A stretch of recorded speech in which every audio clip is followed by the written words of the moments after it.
একমাত্র হতভাগা কপাল পোড়া যারা, তারাই নাস্তিক হতে পারে, ঠিক কিনা? আমি মনে করি না এই মাহফিলে কোনো নাস্তিক আসছে। আমি বিশ্বাস করি সকলে আল্লাহরে বিশ্বাস করে, কোন আলহামদুলিল্লাহ। কিন্তু কপাল পোড়ারা তারা বলে আল্লাহ নাই। এই ধরনের এক কপাল পোড়া ঢাকা বিশ্ববিদ্যালয় ছিল, মরছে। তার মৃত্যুতে দেশের প্রধানমন্ত্রী বলেছেন জাতির অপূরণীয় ক্ষতি হলো। আমি বললাম অপূরণীয় ক্ষতি হয় নাই, শয়তানটা কমছে। সে মরার আগে বলেছে কি জানেন? মরার আগে বলেছে আমার লাশ গোসল হবে না, দাফন হবে না। এইটারে মরার পরে তোমরা মেডিকেল কলেজে দিয়ে দিবা, তারা আমারে কাটাছেড়া করিয়া অপারেশন শিখবে। বেচারা বুঝতে পারছে যে মরার পর তার অবস্থাটা কি হবে। তো এদিক দিয়ে কাটাছেড়া করে যদি শেষ করে দেয় সেই ভালো, কবরে না যাই। তাকে রাখা হলো বারডেমের ডিপ ফ্রিজের ভেতরে। কদিন পরে তার অন্তিম ইচ্ছে অনুযায়ী মেডিকেল কলেজে পাঠানো হলো। ছাত্র শিক্ষকেরা যখনই শুনেছে যে ওই লাশ আসতেছে, তারা রাস্তায় দাঁড়ায় বলছে আল্লাহর হস্তে মাপ চাই, এইটারে এদিকে আনবেন না। কারণ জীবনে বাইসে থাকতে যে আল্লাহরে স্বীকার করে নাই, ওরে অপারেশন করে যা শেখবো এতে রুগী শুধুই মরবে, বাঁচবে না কেউ। এরপরে সলিমুল্লাহ মেডিকেল কলেজে নেওয়া হলো, তারাও একই কথা বলল। শেষ পর্যন্ত নিয়ে ডিপ ফ্রিজে রাখছে। এখন কোথায় আছে আমি জানি না। এখন লাশের অবস্থা এই হয়েছে যে রাস্তায় যদি ফালায় দেয় কুত্তাও খাবে না, কারণ এত বাসি লাশ। আমার দেশের কুত্তা এত অভদ্র না যে এত পচা লাশ খাবে। আল্লাহকে অমান্য করলে পরে, অস্বীকার করলে পরে আল্লাহ পাক এইভাবে শাস্তি দেন। আর এগুলোর নাম হলো বুদ্ধিজীবী। এগুলোর নাম কি? বুদ্ধিজীবী। আর বুদ্ধিজীবী এইটা হচ্ছে জীবী। জীবী মানে কি? পেশা। মৎস্য বিক্রি করে যারা জীবিকা উপার্জন করে তাদের কি বলে? যারা চিকিৎসা শাস্ত্র এই দিয়ে যারা জীবিকা নির্বাহ করে তাদেরকে কি বলা হয়?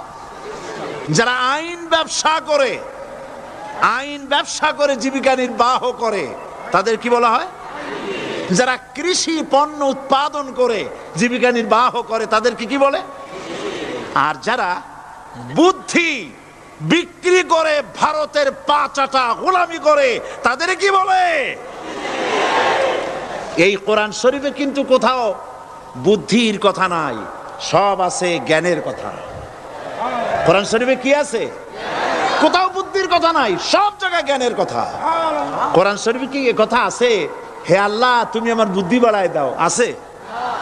কোরআন শরীফে আল্লাহ রাব্বুল আলামিন শিখায় দিয়েছেন, বলো রব্বি জিদনি ইলমা। পড়েন সবাই, রব্বি জিদনি ইলমা। আয় আল্লাহ তুমি আমার বুদ্ধি বাড়াও। নাকি তুমি আমার কি বাড়াও? আমার জ্ঞান বাড়াও। ওয়াল্লাযীনা উতুল ইলমা দারাজাত। আল্লাহ পাক বলছেন যাকে আমি জ্ঞান দান করছি তার মর্যাদা বৃদ্ধি করে দিয়েছি। সুবহানাল্লাহ। জ্ঞানের মর্যাদা বেশি। বুদ্ধি, পৃথিবীতে শ্রেষ্ঠ বুদ্ধিজীবী হচ্ছে বুদ্ধিজীবীদের নেতা, বুদ্ধিজীবীদের সর্দার, যে তার নাম কি জানেন? শয়তান। বড় বুদ্ধিজীবীর নাম কি? শয়তান। দেখেন ওর বুদ্ধি। আর আদম আলাইহিস সালামকে আল্লাহ পাক কি দিয়েছিলেন? ইলম। কি দিয়েছিলেন? ওয়া আল্লামা আদামাল আসমা কুল্লাহা। আমি আদমকে কি দিছি? জ্ঞান দান করেছি। শয়তান হলো বুদ্ধিজীবী। ও বুদ্ধিজীবী করলো কি দেখেন, আল্লাহ পাক বললেন আদমকে সৃষ্টি করে উসজুদু লি আদামা ফাসাজাদু ইল্লা। আল্লাহ রাব্বুল আলামিন উপস্থিত সকলকে হুকুম করলেন আমার আদমকে সেজদা দাও। সবাই সেজদা করলো না কে? মিস্টার ইবলিস সেজদা করলো না। আল্লাহ পাক প্রশ্ন করলেন, ইবলিস তুমি আমার হুকুম মানলে না কেন? কেন তুমি সেজদা করলে না? শয়তান তখন বুদ্ধির আশ্রয় নিল। শয়তান বলল, খালাকতানি মিন নার ওয়া খালাকতাহু মিন তিন। আয় আল্লাহ, তুমি তো আমারে বানাইছো আগুন দিয়ে, আর আদমকে বানিয়েছো মাটি দিয়ে। আনা খায়রুম মিনহু, আমি তার থেকে উত্তম। কারণ তুমি আমাকে একটা অবৈজ্ঞানিক আদেশ করেছো। মাটির গতি নিম্নমুখী আর আগুনের গতি ঊর্ধ্বমুখী। ঊর্ধ্বমুখী জিনিসকে নিম্নমুখী জিনিসের সামনে মাথা নত করতে বলা সম্পূর্ণ আনসাইন্টিফিক। এই জন্য আমি এটা মানতে পারিনি। আল্লাহ পাক বললেন কিচ্ছু না, মানুষ জায়গা না পাই আসতেছে, বসান। এখানে যারা দাঁড়িয়েছে বসা লোকেরা, তাদেরকে বসায় দেন, বসেন। আরে ভাই, আপনারা বোঝেন না কেন? সরকারের সোনার ছেলেরা এইখানে আসার সাহস করবে না।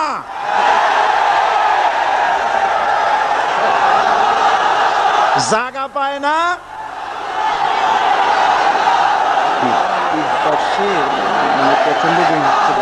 করবো কি আমি? কিছু করেন, বসেন, থামেন। মানুষ বসার জায়গা পাচ্ছে না বলে অসুবিধা হচ্ছে। নড়াচড়া কেউ করবেন না, কোন আওয়াজ করবেন না। আল্লাহ তৌফিক দিন, জোরে কোন আমিন। আল্লাহ পাক বলেন, ইন্নাকা রাজিম মারদুদ, তোর উপরে আল্লাহর লানত, অভিশাপ, আমার দরবার থেকে বেরিয়ে যা। তাহলে এই হলো বুদ্ধির দশা। এবার দেখেন জ্ঞানের দশা কি। জ্ঞান দেওয়া হয়েছিল কারে বলেন? একটা জিনিস লক্ষ্য করুন, আল্লাহ পাকের হুকুম শয়তান লঙ্ঘন করেছে। আদম আলাইহিস সালামও হুকুম কি করেছেন? অমান্য করেছেন। করেন নাই? ভয় পান নাকি বলতে? আদম আলাইহিস সালাম আল্লাহ পাকের হুকুম অমান্য করছেন কি না? অমান্য করেছেন। কি আল্লাহ পাক বলেছেন? এই জান্নাতের সব কিছু নাজ নেয়ামত ভোগ করো, কিন্তু এই গাছের কাছেও যেও না। নিষেধ করেন নাই? হযরত আদম আলাইহিস সালাম ভুল করলেন, আল্লাহ নিষিদ্ধ বৃক্ষের কাছে গেলেন, স্বামী স্ত্রী দুজনে নিষিদ্ধ ফল ভক্ষণ করলেন। এরপরে হযরত আদম আলাইহিস সালাম মহা চিন্তার ভিতরে পড়ে গেলেন, কি সর্বনাশ করলাম। এখন যদি আল্লাহ যদি আমারে প্রশ্ন করেন আমার হুকুম কেন অমান্য করলে, তাহলে আমি কি জবাব দেব? আদম আলাইহিস সালামের কাছে জবাব ছিল না? জবাব, তিনি যদি বুদ্ধির আশ্রয় গ্রহণ করতেন তাহলে তিনি বলতেন, আল্লাহ পাক যখনই প্রশ্ন করেছিলেন তিনি বলতে পারতেন যে আল্লাহ, আমি না হয় একটা ভুল করছি, ঠিক আছে, আমি একটা ভুল করে ফেলেছি, কিন্তু তুমি বলো জান্নাতের এত সব গাছ লাগাইলা যেগুলির ফল খাওয়া যাবে, এমন একটা গাছ কেন তুমি সেখানে লাগাইছো যে গাছের কাছেও যাবে না, ফল খাওয়া যাবে না, এমন একটা বিপদ আমার ভালাই লাগান। তিনি যদি বুদ্ধির আশ্রয় নিতেন তাহলে এরকম কথা বলতে পারতেন। আবুল বাশার সমস্ত সৃষ্টি জগতের আদি পিতা হযরত আদম আলাইহিস সালামকে আল্লাহ পাক জ্ঞান দান করেছিলেন। তিনি বুদ্ধির আশ্রয় গ্রহণ না করে তিনি জ্ঞান দ্বারা বুঝতে পারলেন সবলকে দুর্বলকে যদি বাঁচতে হয় মহাশক্তিধরের সামনে বিনা শর্তে মাথা নিচু করে দিতে হয়, আর্গুমেন্ট করা যায় না। সত্য সত্যি আল্লাহ প্রশ্ন করলেন, আদম আমার হুকুমটা ভাঙলা কেন? হযরত আদম আলাইহিস সালাম কোনো আর্গুমেন্ট পেশ না করে তিনি বিনয়ের সাথে কেঁদে কেঁদে বললেন, রব্বানা যালামনা আনফুসানা ওয়া ইন লাম তাগফির লানা ওয়া তারহামনা লানাকুনান্না মিনাল খাসিরিন। সবাই পড়েন, রব্বানা যালামনা আনফুসানা ওয়া ইন লাম তাগফির লানা ওয়া তারহামনা লানাকুনান্না মিনাল খাসিরিন। হায় আল্লাহ পাক, আমি আমার নফসের উপরে জুলম করেছি, অত্যাচার করেছি, তুমি যদি আমাকে ক্ষমা না করো, দেখেন জ্ঞান কত, তুমি যদি আমাকে ক্ষমা না করো আর আমার প্রতি যদি করুণা না করো, তার মানে হলো শুধু ক্ষমা করলে হবে না, শুধু ক্ষমা করলে হবে না, ক্ষমা করে আমার প্রতি করুণা করে আবার তোমার রহমতের কোলে টেনে নিতে হবে, নইলে পরে লানাকুনান্না মিনাল খাসিরিন, ক্ষতিগ্রস্ত হয়ে যাব। মাফও করবা, করুণাও করবা। সুবহানাল্লাহ ওয়া বিহামদিহি। আল্লাহ পাক দুজনকেই পাঠায় দিলেন। শয়তান আসলো, শয়তান হইয়া আদম আলাইহিস সালাম হলেন, তার ভুল মাফ হয়ে গেল, নবুয়তের মর্যাদা দিয়ে আল্লাহ পাক পৃথিবীতে পাঠায় দিলেন। সুবহানাল্লাহ। সুতরাং কোরআন শরীফে কোথাও বুদ্ধির কথা নাই, জ্ঞানের কথা আছে। আল্লাহ পাক বলছেন, আমি আদম, আমি দাউদ এবং সুলাইমানকে জ্ঞান দান করেছি, ইব্রাহিমকে জ্ঞান দান করেছি। কোরআন শরীফের বহু জায়গায় শুধু জ্ঞানের কথাই বলা হয়েছে। সুবহানাল্লাহ ওয়া বিহামদিহি। সুতরাং বুদ্ধিজীবী, এই বুদ্ধিজীবীরা তারা আসল জ্ঞানটা নাই। আসল জ্ঞান কোনটা বলেন? কোনটা? ডক্টর শহীদুল্লাহ মরহুম, আমি অনেকবার বলেছি তার কথা, আল্লাহ তাকে জান্নাতুল ফেরদাউস নসিব করুন, বলেন আমিন। ডক্টর শহীদুল্লাহ মরহুম বলতেন তার লোকদেরকে যে তোমরা বিদেশ থেকে অনেক ডিগ্রি নামের আগে আনতে পারো, তোমরা পণ্ডিত, একথা আমি স্বীকার করি, কিন্তু কোরআন শরীফের জ্ঞান যদি না থাকে তাহলে পণ্ডিতের আগে আর একটা শব্দ বসবে, মূর্খ পণ্ডিত। কোরআনের জ্ঞান পাণ্ডিত্যকে পরিপূর্ণ করে দেয়, কারণ ওয়ামা উতীতুম মিনাল ইলমি ইল্লা কালিলা। সুবহানাল্লাহ। আল্লাহ পাক বলছেন তোমাদেরকে সামান্যতম জ্ঞান দান করেছি। কতটুকুন জ্ঞান? কতটুকুন? সামান্যতম জ্ঞান দান করেছি। ইল্লা কালিল বলা হয় নাই, কালিলা, সামান্যতম। তমর অর্থ যারা বোঝেন তারা নিশ্চয়ই বুঝতে পারেন তমটা কি। সামান্যতম, সামান্যের সামান্যের কত কত সামান্যতম তা আল্লাহ পাক ভালো জানেন। এই জন্য আমি বলি, এই যে আল্লাহ সামান্যতম জ্ঞান আমাদের দিলেন, সুবহানাল্লাহ, এই সামান্যতম জ্ঞান যদি এইরকম হয়, গোটা পৃথিবীটা এখন নজরুল ইসলাম আমাদের জাতীয় কবি, আল্লাহ তারেও বেহেশত দান করুন, কোন আলহামদুলিল্লাহ, জোরে বলেন আমিন। নজরুল ইসলামও কবি, আর আমাদের দেশেও সরকারের ঘোষিত কবি, প্রধান কবি। একজন জাতীয় কবি তিনি বলছেন, মসজিদেরই পাশে আমার কবর দিও ভাই, যেন সকাল সন্ধে মুয়াজ্জিনের আজান শুনতে পায়। জাতীয় কবি। আর এই সরকারের দৃষ্টিতে প্রধান কবি যিনি, তিনি বলছেন, ফজরের আজান যখন শুনি মনে হয় বেশ্যা তার খরিদ্দার ডাকতেছে। আমি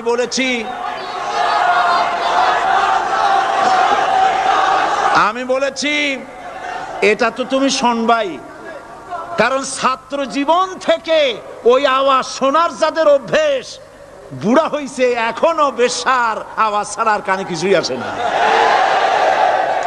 নাউজুবিল্লাহ, নাউজুবিল্লাহ, আল্লাহর লানত। বন্ধুগণ, মানুষ নাস্তিক হয় কখন? যখন তার কাছে আসল জ্ঞান থাকে না। কোরআন হচ্ছে আসল জ্ঞান।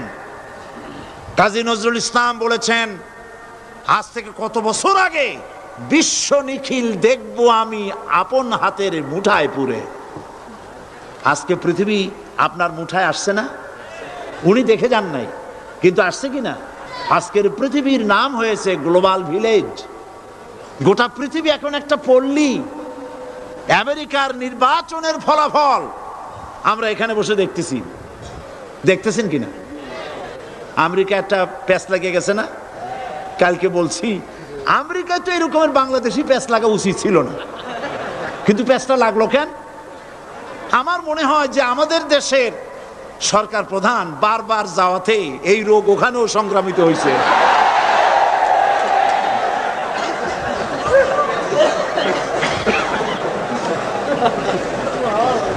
মূল বক্তব্য যেটা, সেটা হচ্ছে পৃথিবী এখন গ্লোবাল ভিলেজ, হাতের মুঠায় চলে আসছে। সারা দুনিয়ার খবর মুহূর্তের ভিতরে পাচ্ছেন, কম্পিউটারের ভেতরে আপনি বাজারঘাট করতে পারছেন। আপনার বাড়িতে কম্পিউটার টিপে, আমি এবার লন্ডন থেকে যখন আসতেছিলাম, এনসাইক্লোপিডিয়া ব্রিটানিকা 2000 সালের বইটা আনতে চাইলাম। তোরা বললো আপনি এটা নেবেন কেমনে? এ তো প্রায় 2 মণ ওজন হয়ে যাবে, এত ভাড়া দেবেন কেমনে প্লেনের? এটা 28 খণ্ড, 2 মণ ওজন হবে, দামও হবে জনমের মতো। তাই বললাম তাহলে আমি নেব কেমনে? কই যে ডিস্ক নিয়ে যান, কম্পিউটার ডিস্ক। মারাত্মক কথা, সেটা কেমনে? ওরা আমাকে একটা কিনে দিয়ে দিল, এতটুকুন একটা ডিস্ক। এটা ঢুকাই দিলে 2 মণ 28 খণ্ড এটার মধ্যে ঢুকে গেছে। কি আজীব তামাশা! আপনার কম্পিউটার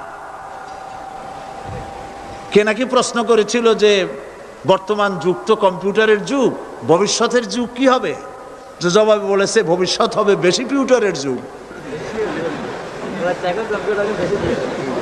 গোটা দুনিয়া মানুষের মাথার মধ্যে আল্লাহ ঢুকাই দিয়েছেন, সুবহানাল্লাহ বলবেন না?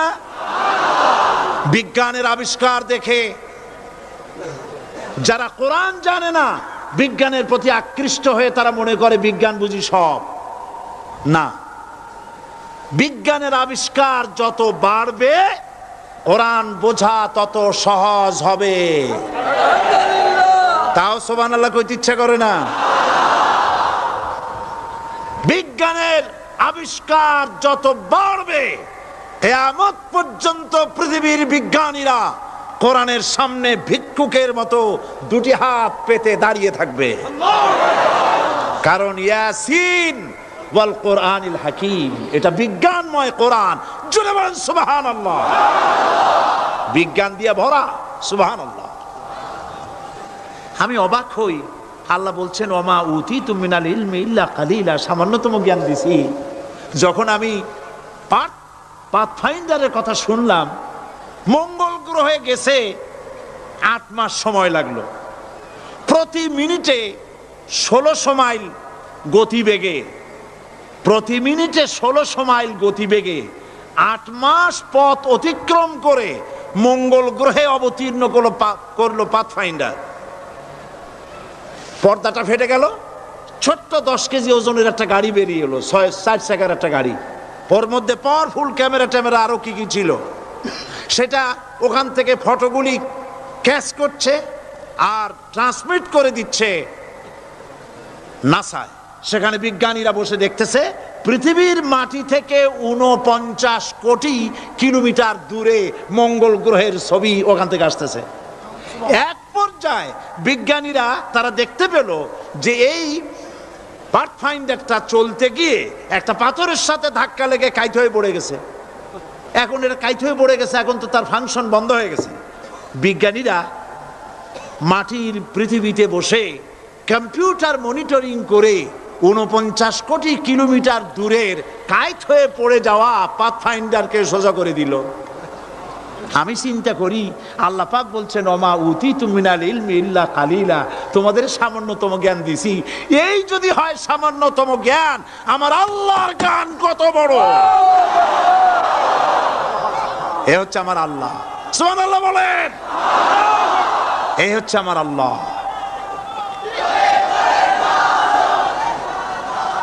নাস্তিক, নাস্তিক, মুরতাদ, পৃথিবীর সবচাইতে নিকৃষ্ট মানব সৃষ্টির ভিতরে, উলাইকা শাররুল বারিয়া, মানব সৃষ্টির ভিতরে, সৃষ্টিকুলের মধ্যে আল্লাহ যা সৃষ্টি করেছেন তার মধ্যে সবচাইতে নিকৃষ্ট হলো কাফের। সবচাইতে নিকৃষ্ট কি? যারা আল্লাহকে অস্বীকার করেছে, যারা নাস্তিক, যারা মুরতাদ। আল্লাহ পাক জ্ঞান দান করেছেন মানুষকে। সুতরাং আল্লাহ পাক কোরআনের মধ্যে তার নিজের পরিচয় ছোট্ট একটি সূরার মধ্যে ব্যাপক আকারে বলে দিয়েছেন। কি? কুল হুয়াল্লাহু আহাদ। সবাই পড়েন আমার সাথে, কুল হুয়াল্লাহু আহাদ আল্লাহুস সামাদ লাম ইয়ালিদ ওয়া লাম ইউলাদ ওয়া লাম ইয়াকুল লাহু কুফুয়ান আহাদ। আল্লাহ পাক বলেন, আল্লাহ এক এবং একক, তিনি কারো মুখাপেক্ষী নন, তিনি কাউকে জন্ম দেন নাই, তাকেও কেউ জন্ম দেয়নি।